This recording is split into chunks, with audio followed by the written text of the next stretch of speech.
नमस्कार, मैं हूं आपके साथ नम्रता शर्मा। पश्चिम बंगाल में अगले साल विधानसभा चुनाव होने हैं और उससे पहले ही तृणमूल कांग्रेस को एक बड़ा झटका लगते लगते बचा है और ये झटका माना जा रहा था कि अगर जो पार्टी के वरिष्ठ नेता हैं शुभेंदु अधिकारी, अगर वो पार्टी को छोड़ देते तो ये एक बड़ा झटका टीएमसी के लिए हो सकता था। और वो इसलिए क्योंकि काफी वक्त से शुभेंदु अधिकारी पार्टी से, पार्टी की नीतियों से, ममता बनर्जी की नीतियों से नाराज बताए जा रहे थे। बताया तो ये भी जा रहा था कि वो बागी हो गए हैं और जितनी भी मीटिंग्स होती हैं, जितनी भी बैठकें होती हैं जिसमें कई मंत्री, कई नेता शामिल होते हैं, उनमें भी शुभेंदु ने जाना बंद कर दिया था। कयास ये भी लगाए जा रहे थे कि शुभेंदु बीजेपी में शामिल हो सकते हैं। खबरें ये थी कि बीजेपी उनको कोई अच्छा पद दे सकती है। अब देखिए, शुभेंदु अधिकारी एक ऐसे नेता हैं जो पश्चिम बंगाल की जनता से बहुत ज्यादा कनेक्टेड हैं। ये वही नेता हैं जिन्होंने साल 2011 में ममता बनर्जी को सत्ता में काबिज करवाने में अहम योगदान निभाया था। तो यही वजह थी कि टीएमसी भी नहीं चाहती थी कि उनके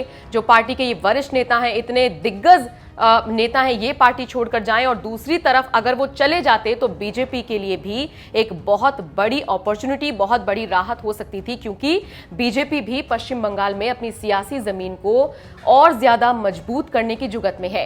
यूं तो अमित शाह दावा कर रहे हैं कि वो 200 से ज्यादा सीटें बीजेपी वहां पर ले आएगी। उन्होंने ये भी कहा था कि भले ही लोग मेरी इस बात पर अब हंस रहे हों, लेकिन जब इलेक्शंस हो जाएंगे तो फिर मैं ये जो दावे कर रहा हूं वो सच साबित होंगे। ठीक उसी तरह जैसे कि लोकसभा इलेक्शंस के दौरान हुए थे।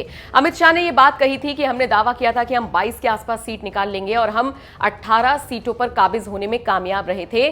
तो जिस तरीके से मैं कह रहा हूं कि हम 200 से ऊपर सीटें ले आएंगे, तो जो लोग हंस रहे हैं वो हंसते रहें, लेकिन हम ऐसा करने में कामयाब होंगे। बीजेपी के कई ऐसे नेता हैं जिनको ये स्ट्रिक्ट आदेश दिए गए हैं कि आप जमीनी स्तर पर जाइए, लोगों से वहां पर जुड़िए, जो लोगों की वहां पर समस्याएं हैं उनको जानिए, और ममता बनर्जी की ऐसी कौन सी नीतियां हैं, टीएमसी की ऐसी कौन सी विचारधारा है जिससे लोग संतुष्ट नहीं है, फिर उन पर आप काम कीजिए। तो आप समझ सकते हैं कि बीजेपी अभी से ही अपनी जो बुनियाद है उसको मजबूत करने की कोशिश में लगी हुई है। और इसी बीच अगर ये टीएमसी के वरिष्ठ नेता अगर बीजेपी में शामिल हो जाते तो बहुत फायदा बीजेपी को होने वाला था। लेकिन फिलहाल टीएमसी के लिए राहत की खबर है कि ऐसी कोई खबरें नहीं है, उनको मना लिया गया है। कई ऐसे और बड़े नेता हैं जिन्होंने शुभेंदु से बैठकर बात की है, उनकी बातों को जाना है, समझा है, और अब ये लेटेस्ट खबरें मिल रही हैं कि शुभेंदु अधिकारी फिलहाल अपनी नाराजगी खत्म कर चुके हैं।